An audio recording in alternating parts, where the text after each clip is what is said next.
안녕하세요. 저는 최근 파혼을 하고 혼자의 길을 걷고 있는 여자입니다. 그놈의 돈이 뭐라고, 대체 그 종이 쪼가리가 뭐길래 이렇게까지 사람의 밑바닥을 드러나게 만드는 걸까요? 저는 고작 숫자 몇 개 적힌 종이 쪼가리 때문에 5년간의 연애를 끝마쳐야 했어요. 그때만 생각하면 어머니께 죄송해서 아직도 어머니 눈을 똑바로 쳐다볼 수가 없어요. 어디다 말할 곳이 없어서 답답했는데 익명으로 이렇게나마 제 답답함을 풀고 싶어서 조심스럽게 사연을 보내보고자 글을 써봅니다. 제 남자친구는 제가 대학교 2학년 때 군대를 다녀와 같은 2학년으로 복학했던 선배였어요. 저는 국문학과, 남자친구는 경영학과로 저희가 과는 달랐지만 같은 동아리라 자주 마주쳤었죠. 평소 사람을 사귈 때 저는 좁고 깊게 사귀는 편이었고 남자친구는 넓고 얇게 사귀는 편이었어요. 그래서 저는 친한 친구 외에는 다른 사람들과 어울리지 않았었고 남자친구는 두루두루 잘 지냈었어요. 사람들한테 관심이 없어서 처음에 남자친구가 그렇게 유명한 선배인지 미처 알지 못했었어요.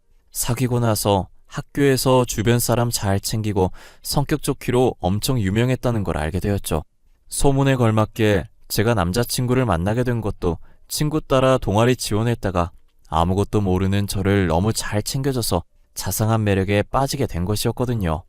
다른 선배들도 잘 챙겨주셨었지만 남자친구는 본인이 하고 있던 일도 뒤로 미루고 저를 챙겨줬었어요. 한두 번도 아니고 제가 부탁할 때마다 본인 일보다 저 먼저 챙겨줘서 저도 모르게 마음이 갔어요.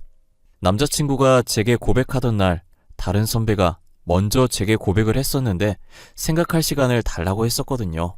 그러다 남자친구가 뒤늦게 고백해서 저는 고민할 것도 없이 남자친구의 고백을 받아줬어요. 학창시절 소꿉놀이 같은 연애만 해오다가 성인이 되고 처음으로 제대로 된 연애를 하는 것이었어요. 제게 어른의 연애란 무엇인가를 알려준 남자였습니다. 연애하면서도 늘 저를 먼저 생각해주고 배려해주던 남자였기에 저는 이 남자와 함께라면 무엇이든 할 수 있을 것 같은 기분이 들었어요. 만약 결혼을 하게 된다면 지금 내 옆에 있는 이 남자와 하지 않을까 하는 생각도 했었죠. 연애를 하면서 같이 늙어갈수록 자연스럽게 남자친구와의 미래를 꿈꾸며 하루하루를 보내게 됐어요. 하지만 결혼이라는 게 쉽게 생각할 수 있는 그런 게 아니었어요. 저희 집안이 금수저라고 불릴 만큼 잘 사는 것은 아니지만 그래도 어디서 무시당할 정도는 아니었어요. 부모님께서도 자수성가의 표본이라고 해도 무방할 정도로 젊었을 때부터 안 해본 일이 없었고 그렇게 모은 돈으로 각지의 체인점까지 있을 정도로 유명한 식당을 운영하고 계세요. 정말 휴지 한 칸도 아껴 쓸 정도로 힘든 시절이 있었던지라 늘 겸손하게 사시던 분들이셨죠. 하지만 저희와 반대로 남자친구 집안은 태초에 돈 많은 양반 출신에다 아버님 사업까지 잘 돼 정말 다이아몬드 수저 버금갈 정도로 금수저인 부자였어요. 처음엔 저도 남자친구 집안이 이렇게 대단한 집안인 줄은 꿈에도 몰랐어요. 남자친구가 제게 이 사실을 숨기고 만났기 때문에 전혀 몰랐다가 친구 고민 상담해주다가 얼떨결에 친구를 통해서 알게 됐죠.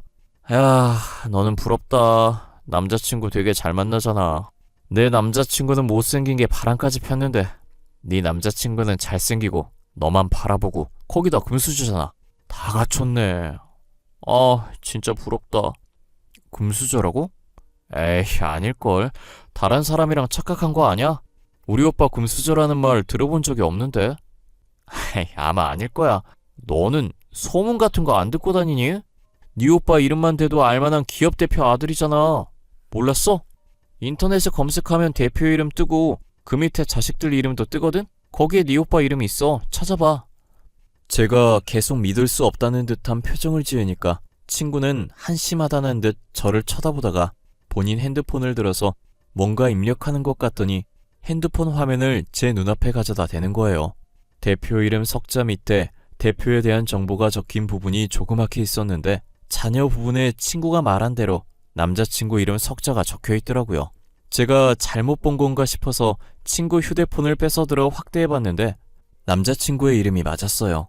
남자친구 이름이 워낙 흔해서 동명이인일 수도 있으니 본인한테 직접 들어야겠다는 생각이 들었어요.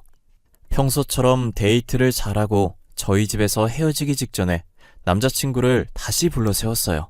그리고 휴대폰으로 다시 대표 이름을 검색해서 남자친구 앞에 내밀었어요. 혹시 여기 적혀있는 이름 말이야. 진짜 오빠 이름이야? 아니, 내가 아까 친구한테 이상한 소리를 들어서 친구 말로는 이게 오빠 이름이라고 하던데. 내 이름 맞아. 아니, 나는 말하려고 했는데 진짜 말하려고 했거든? 근데 언제 말해야 할지 몰라서 타이밍 보느라 말 못했어. 미안해. 나 오빠가 이렇게 유명한 회사 대표님 아들이었으면 안 사귀었을 거야. 어쩐지 오빠랑 사귄다고 했을 때 애들이 안 좋은 시선으로 나를 보던데 다 이 이유였구나. 말 못한 건 미안해. 워낙 소문이 많이 나서 나는 당연히 네가 알고 있는 줄 알았어. 그런데 사귀다 보니 너가 내 집안에 대해 모르고 만나는 것 같은 느낌이 들더라고. 그럼 그때라도 말해줬었어야지. 왜 말 안 해서 사람을 바보로 만들어? 나 그만하고 싶어. 너무 부담스러워서 안 되겠어. 오빠가 날 어떻게 생각하든 상관없어. 미안해. 돈이 없어서 물로 배를 채우던 시절도 있다 보니 지금 잘 살아도 여전히 금수저들을 보면 부담스러웠어요. 자격지심이라고 하실 수도 있겠지만 제가 그렇게 자라온 터라 어쩔 수 없는 부분이었어요. 남자친구가 좋은 사람이라는 걸 잘 알지만 제가 가난했던 학창시절 금수저들에게 당한 게 많았거든요. 친구들은 물론이고 학교에 부모님이 오시면 친구들의 부모님도 저희 부모님을 돈 없다고 무시했었어요. 늘 부당한 대우를 당한 건 돈 없어서 당하기만 해야 했던 저희 같은 사람들이었죠. 그러니 제가 금수저들을 좋게 볼 수 없는 거예요. 그래서 저는 남자친구에게 이별을 고했지만 남자친구는 울면서 제게 매달리더라고요. 울면서까지 매달릴 줄은 몰랐어서 우는 남자친구를 보고 저도 많이 당황했었어요. 나 너랑 못 헤어져. 아니, 싫어. 안 헤어질 거야. 내가 싫어서 헤어지려는 거 아니잖아. 그러니까 못 들은 걸로 할 거야. 그런 집안에서 태어난 게 내 잘못은 아니잖아. 안 그래? 오빠는 나 아니어도 나보다 훨씬 더 괜찮은 사람 만날 수 있을 거야. 남 잘 챙기고 다정하니까. 싫어. 너랑 헤어지는 거 싫다고. 너는 내가 이전에 만났던 사람들처럼 내 집안 배경을 보고 만난 게 아니라 온전히 나라는 사람을 사랑해준 사람이야. 다른 사람들과 다르다고. 오빠, 지금 우는 거야? 왜 울고 그래. 내가 미안해. 잘못했어. 다시는 헤어지자는 말 안 할게. 그러니까 울지 마, 응? 내가 뭐라고 이렇게 울어. 남자친구는 말하다가 감정이 북받쳤는지 몸을 들썩거리면서 숨이 넘어갈 듯 울기 시작하는 거예요. 괜히 제가 다 큰 성인 남자를 울린 것 같아 미안해서 이 상황을 어떻게 해야 할지 모르겠더라고요. 울고 있는 남자친구를 안고 등을 토닥토닥 해주는 거 말곤 할 수 있는 게 없었어요. 그래도 시간 지나고 들썩임이 사라지고 민망한지 제 품에서 나와 손으로 눈물을 쓱 닦더라고요. 미안하다고 헤어지자고 하지 않겠다고 약속을 하고 택시를 태워서 집으로 돌려보냈어요. 그리고 저는 집에 와서 침대에 가만히 누워 곰곰이 생각했죠. 금수저라고 해도 다 똑같이 행동을 하는 건 아닐 거라고.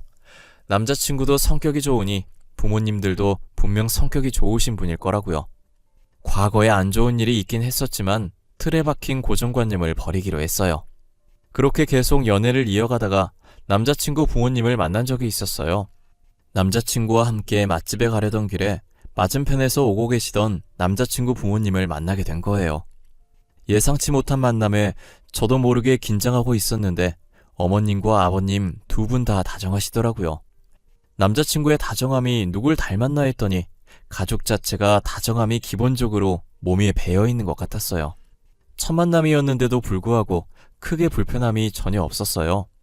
그래서 저는 남자친구 집에도 자주 놀러갔고 남자친구 부모님과도 많이 친해졌어요. 남자친구도 그 뒤로 저희 집에 자주 오고 부모님과 같이 저희 부모님 가게에 놀러 오기도 하고 그랬어요. 저희가 결혼을 한 것도 아니고 결혼을 약속한 사이도 아닌데 사돈하면서 부모님들끼리도 잘 지냈어요. 그렇게 남자친구 집에 왕래를 자주 하다 보니 어머님께서는 저를 정말 며느리로 생각하시고 사소한 걸로 집으로 부르시는 날들이 많아지셨어요. 결혼하려면 다 배워놔야 한다고 하시면서 일을 종종 시키셨었죠. 아직 결혼 얘기가 안 나오긴 했지만 미리 배워서 나쁠 건 없다는 생각에 군말 없이 했었어요. 아버님 생신날 저를 불러서 같이 음식을 차리자고 해서 학교 마치는 대로 장을 보러 갔어요. 어머님께서 문자로 남겨주신 재료들을 사고 나니 한 박스 꽉 차게 되더라고요. 무거운 상자를 팔로 어찌저찌 받쳐들고 낑낑거리며 남자친구 집에 도착했어요.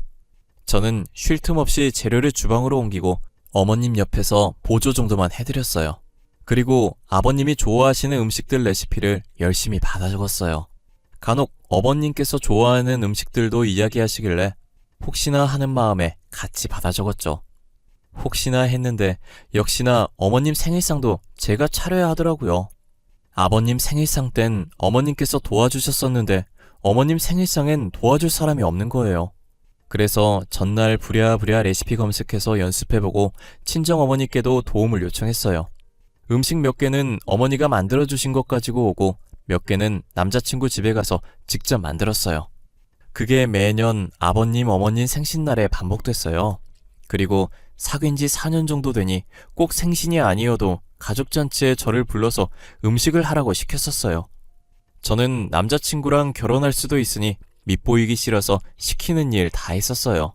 학교를 졸업하고 직장을 다니면서도 어머님께 불려다녔었죠. 지금 생각해보면 왜 그렇게까지 하나 싶지만 그땐 당연히 도와야 하는 일이라고 생각했어요. 그리고 어머님께서도 전혀 아기가 없어 보이셔서 그렇게 기분 나쁘지도 않았고요. 좋은 게 좋다고 덕분에 요리 실력이 늘었고 할 줄 아는 요리들도 많아져서 나름 괜찮았어요. 그렇게 저희는 5년이라는 시간이 지나서 둘 다 취업에 성공했고 어느 정도 직장에 적응도 했어요. 저는 국어교사가 되었고 남자친구는 아버님 회사로 들어가서 일을 하기 시작했죠. 이제 안정적인 상태가 되었을 때 남자친구가 프로포즈를 하더라고요.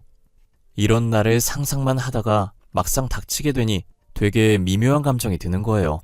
프로포즈를 받으면 마냥 좋을 줄 알았는데 이상하게 시원섭섭했어요. 희훈아, 표정이 왜 그래? 혹시 나랑 결혼하기 싫어서 그래? 나만 결혼하고 싶은 건가? 아니야, 좋아, 좋은데 뭔가 시원섭섭해. 나도 맨날 오빠랑 결혼하는 상상하거든? 근데 막상 결혼이라는 단어랑 맞닥뜨리니까 마냥 좋지만 않아. 무섭기도 하고 그래.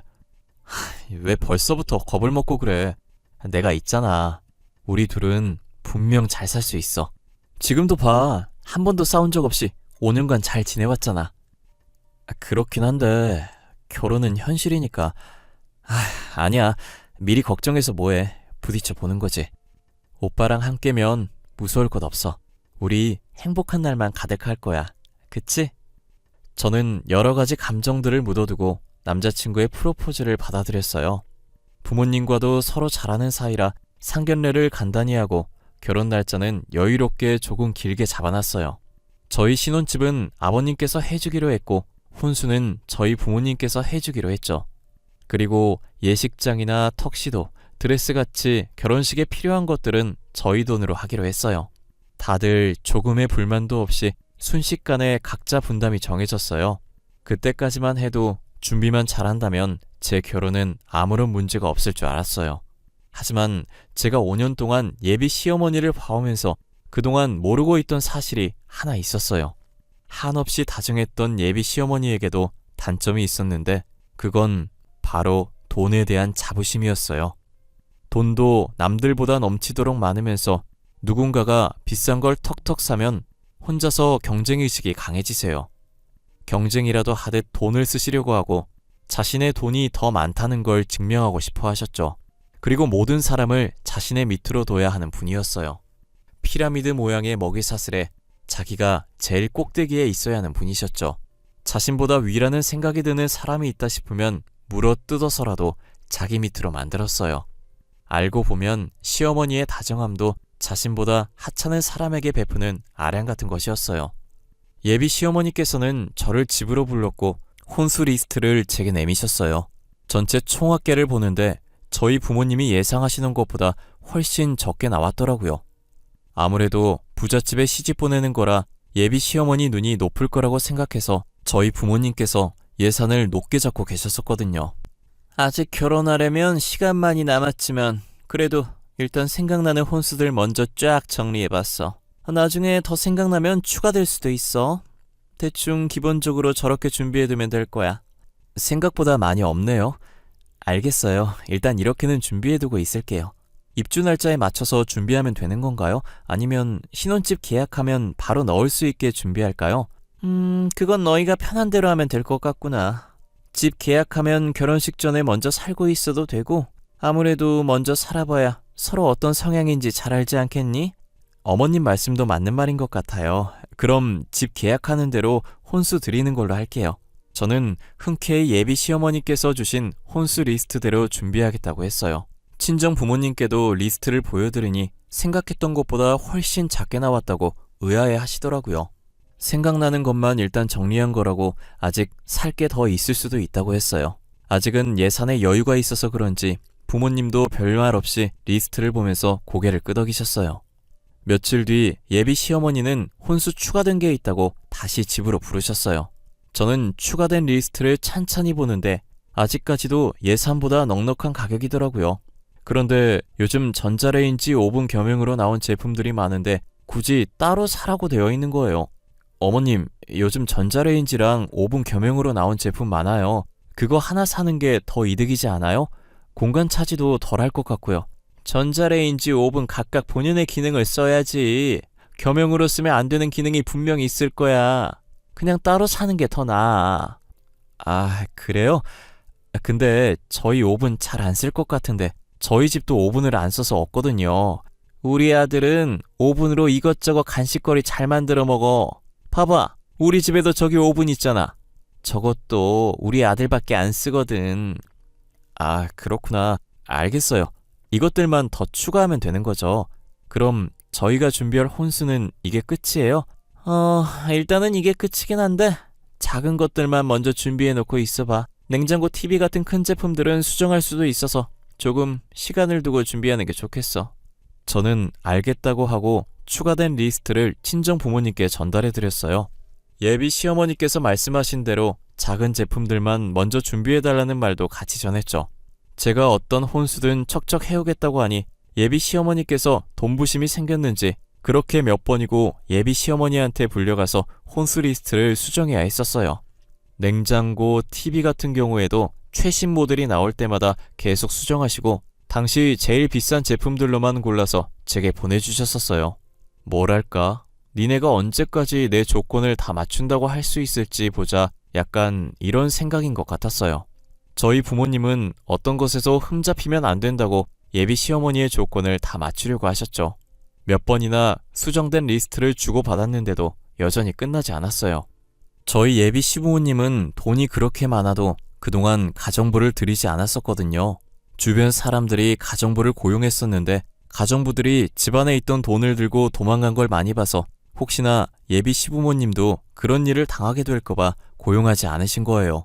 그런데 한 번은 저도 있는 자리에서 예비 시어머니께서 가정부를 한번 고용해볼까 싶다는 거예요. 여보, 우리도 가정부를 한번 고용해볼까 해요. 나도 이제 나이가 있어서 그런지 조금만 움직여도 삭신이 쑤시고 그래요. 아이, 그래? 하긴 우리도 이제 많이 늙었지.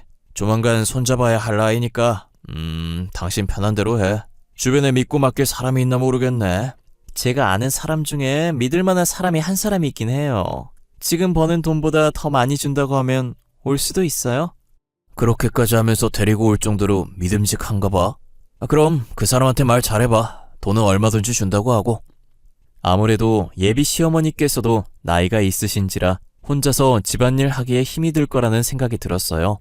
저희 부모님도 일하고 오면 지쳐서 집안일을 못하니 얼마 전부터 가정부를 고용하셨었거든요.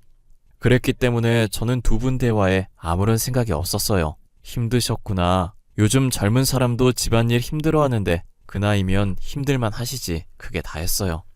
예비 시어머니께서 가정부를 고용하든 말든 제가 관여할 바는 아니었기에 신경을 안 썼어요. 안 그래도 돈안 문제로 걱정하시던데 믿을 만한 사람이 있다고 하니 다행이라는 생각까지 들었죠. 저는 집에 가면 부모님과 있었던 일을 다 얘기하는 편이라 이 얘기도 했었어요. 제 얘기 들으신 부모님도 가정부 고용하니까 확실히 편하긴 하다고 잘 생각하셨다고 한 게 다였어요. 그런데 다음날 평소같이 출근하시던 부모님께서 따로 출근을 하시는 거예요. 이미 어머니는 출근하고 안 계셨고 아버지는 가게에 나갈 채비를 하고 계셨죠. 아빠, 왜 오늘은 아빠 혼자야? 엄마는? 엄마 먼저 갔어? 오늘 무슨 단체 손님 있어? 가끔 단체 손님 있을 때 따로 출근하시잖아. 그게 너네 엄마 당분간 다른 곳에 일해주기로 했어. 급한 일인지 도와달라고 했다네. 어차피 직원 많으니까 내가 그렇게 하라고 했어. 그래? 많이 급한 건가 보네. 어제까지만 해도 그런 말 없더니 어제 밤늦게 갑자기 연락이 왔더라고. 그래서 가라고 했지 뭐.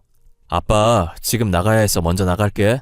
우리 딸도 오늘 파이팅하고 학생들 잡지 말고. 내가 언제 학생 잡았다고 그래. 나같이 착한 선생님 어디 있다고. 다들 나랑 수업 듣고 싶어서 난리거든. 담당반 바꿔달라는 애들도 있거든. 제가 어머님 어디 갔냐고 묻자 아버지는 많이 당황해하는 듯해 보였어요. 그러더니 다급하게 옷을 챙겨 입고 제게 되도 않는 농담을 하면서 집을 나섰죠. 도둑이 제발 저린 것 마냥 도망가듯 나가는 아버지의 행동이 의심스러웠어요. 퇴근 후 집에 와서 어머니께 무슨 일 하냐고 물어보았지만 몰라도 된다고 피하시더라고요. 어머니도 아버지도 제게 숨기는 게 있는 것처럼 굉장히 수상했어요. 하지만 얼마 지나지 않아 어머니께서 무슨 일을 하시게 됐는지 제게 들키게 되었어요.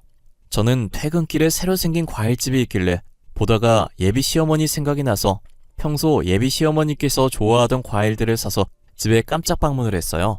현관문을 열고 시어머니를 몇 번이나 불렀는데도 안 나오시길래 집에 안 계신 것 같아서 과일을 냉장고에 넣고 나오자 싶어서 주방으로 향했어요. 그런데 주방에 익숙한 실루엣의 여자분이 앞치마를 입고 서 있는 거예요. 이번에 오신 가정부신가 했는데 체형이 저희 어머니와 너무 비슷하더라고요. 설마 하는 마음에 걸음을 멈추고 그 자리에 서서 엄마라고 불렀어요. 가정부는 깜짝 놀라하며 하던 걸 멈추고 몸이 굳어있길래 제가 가정부 가까이 다가갔어요. 엄마? 엄마 맞잖아. 엄마가 여기 왜 있는 거야? 앞치마는 왜 입고 있는 건데? 설마. 아니지? 내가 생각하는 그런 거 아니지? 엄마가 이 집 가정부야? 아니 희훈아, 그게 있잖아. 사돈께서 가정부가 오늘 못 온다고 했다고 하셔서 오늘만 봐달라고 하시길래 딱 오늘 하루만 대신 해주고 있었던 거야. 거짓말 치지 마. 내가 바본 줄 알아? 엄마 왜 딸을 바보로 만들어? 며칠 동안 아빠랑 따로 출근했더니 여기서 일하고 있었던 거지, 그치? 어머 아줌마, 주방이 왜 이렇게 시끄러워요? 욕실까지 소리 지르는 소리가 다 들리잖아요. 아가, 너 언제 왔니? 지금 이 상황 어떻게 된 거예요? 그리고 저희 엄마가 왜 아줌마예요? 하나도 빠짐없이 다 말하세요. 집 다 엎어버리기 전에. 당장요. 저희 어머니한테는 가정부 노릇시키고는 자기는 여유롭게 샤워나고 있었더라고요. 어머니가 이러고 있는 줄도 모르고 저런 사람 먹일 거라고 과일 사온 제가 너무 한심했어요. 저번에 예비 시어머니가 가정부 얘기하면서 믿을 만한 사람이라고 했던 게 저희 어머니였어요. 사돈이니 돈 들고 훔칠 위험 적다고 생각했던 것이었죠. 거기다 돈부심 장난 아닌 자기가 내미는 값비싼 혼수들을 고작 식당이나 운영하는 집안이 떡하니 해온다고 하는데 얼마나 짜증났겠어요. 이런저런 이유로 저희 어머니를 자기 발 아래에 두기 위해서 가정부로 고용하신 거예요. 저희 어머니는 혹시나 자신이 거절하면 앞으로 제 결혼 생활이 안 좋아질 것 같아서 제안을 받은 거고요. 아줌마라고 불렀던 건 공과 사를 구분하자고 예비 시어머니께서 먼저 그렇게 하자고 했대요. 예비 시어머니 말만 들어도 정말 너무 화가 나는데 그보다 더 화가 나는 건 뭔지 아세요? 이 일을 남자친구도 알면서 제게 말을 하지 않았다는 사실이에요. 그것도 모자라서 예비 시어머니와 똑같은 행동을 하고 있었어요. 제가 온 것도 모르고 집에 들어와서 아줌마라고 부르며 밥 달라면서 주방으로 걸어오더라고요. 피곤했는지 반쯤 감긴 눈 비비면서 들어왔었는데 저를 발견하고는 눈이 동그래지는 거예요. 희훈아, 너가 여기 어떻게... 왜, 우리 오늘 여기서 만나는 약속 없었잖아. 여긴 연락도 없이 무슨 일로 온 거야? 무슨 일? 내가 언제는 무슨 일이 있어야만 여기 왔었어? 니네 가족 진짜 짜증난다. 내가 이래서 금수저들을 싫어하는 거야. 돈 많으면 다 되는 줄 알고 이 짓거리나 하고. 희윤아, 나도 처음에 몰랐어. 예비 장모님이 가정 보러 오실 줄 몰랐다고. 집에 와보니까 예비 장모님이 계셨었고 이미 우리 엄마랑 얘기 다 끝났다고 해서 너랑도 얘기 다 끝난 줄 알았어. 그 입 다물어. 변명 같은 거 듣고 싶지 않으니까. 그리고 네 입에서 구린내 나. 입 닫아. 아줌마 이러고 있네. 진짜 어처구니가 없어서. 엄마, 앞치마 벗어 집에 가자. 제가 어머니를 데리고 나가려고 하자 예비 시어머니께서 방 안에 들어가더라고요. 그러더니 저희를 따라 나와서 두툼한 돈봉투를 어머니 손에 쥐어주더라고요. 끝까지 실망감을 안겨주길래 너무 어이가 없어서 저도 모르게 실수가 나왔어요. 그리고 어머니 손에 쥐어진 돈봉투를 제가 뺏어들었고 그대로 시어머니 면전에 던져버렸어요. 두툼해서 꽤나 타격감이 갈 거라고 예상했는데 역시나 아픈지 코를 부여잡더라고요. 그리고 돈봉투는 터져서 돈들이 땅을 이리저리 뒹굴고 있었어요. 주변에서는 돈을 보고 주우려고 다가왔고 예비 시어머니는 그렇게 돈 많은 척 유세를 떨더니 허겁지겁 떨어진 돈을 주기 바쁘더라고요. 혼자 보기 너무 아깝길래 그 모습을 열심히 촬영해주고 집으로 돌아왔어요. 집에 와서 씻고 나왔는데 남자친구에게 연락이 와 있더라고요. 부재중이 몇 개 찍혀 있고 제가 전화를 받지 않자 문자를 여러 개 보낸 듯 했어요. 5년이나 사귀었는데 어떻게 그렇게 매정하게 갈 수 있냐는 내용들이었어요. 저는 답할 가치도 못 느껴서 대꾸도 안 하고 폰을 덮어버렸어요. 그 뒤로도 몇 번 연락 왔었는데 싸그리 다 무시했어요. 저랑 그렇게 헤어지고 전 남자친구가 부잣집 여자와 선을 본 것 같더라고요. 저는 전 남자친구가 잘 되는 꼴이 보기 싫어서 예비 시아버지 회사 익명 사이트에 그 집안의 본 모습을 익명으로 올렸어요. 저희 어머니 가정부 사건도 제가 다 녹음하고 있었거든요. 그 녹음본이랑 돈 줍는 예비 시어머니 영상까지 다 올렸어요. 당연히 명예훼손으로 고소당할 준비까지 다 하고 올린 글이었어요. 그래도 자식들이 한 짓이 쪽팔린 건 아는지 고소까지는 안 하더라고요. 대신 제가 쓴 글 좀 삭제해달라고 난리였죠. 자기 아들 앞길 망칠 생각이냐며 제 글 때문에 부잣집 여자와 헤어졌다면서요. 저는 여자 앞길 생각해서 적은 것이었는데 헤어졌으면 다행이라고 앞으로 다른 여자들 앞길 생각해서 글은 못 지어주겠다고 하고 끊어버렸네요. 세상은 돈만 있다고 살아갈 수 있는 것이 아닌데 어리석은 사람들이 왜 이렇게 많은지 모르겠어요. 전 남자친구를 만나며 금수저에 대한 제 고정관념을 깨버릴 기회였으나 오히려 더 독이 되어버렸네요. 있는 사람들이 더한다는 말이 딱 전 남자친구 집안을 보고 하는 말 같네요. 저는 돈 많은 사람과 돈 없어도 됨됨이 괜찮은 사람 중에 고르라고 하면 후자를 고를 것 같아요. 돈 없이 착한 사람은 만날 수 있지만 돈 많고 인성 덜 된 사람은 절대 만날 수 없어요. 언제 제가 다시 새 출발을 할 수 있을지는 모르겠지만 만약 새 출발을 하게 된다면 집안에 돈이 있든 없든 사람 됨됨이가 된 집안에 시집가고 싶어요. 제 사연은 이쯤에서 끝마쳐 보려고 합니다. 여러분들도 돈이 다가 아니라는 걸 제 사연을 통해 아셨으면 좋겠어요. 그리고 주변 사람들에게 자신이 어떻게 행동하고 있는지 돌아보는 시간이 됐으면 합니다. 지금까지 제 이야기 들어주셔서 감사하고 늘 건강하시길 바랄게요. 감사합니다.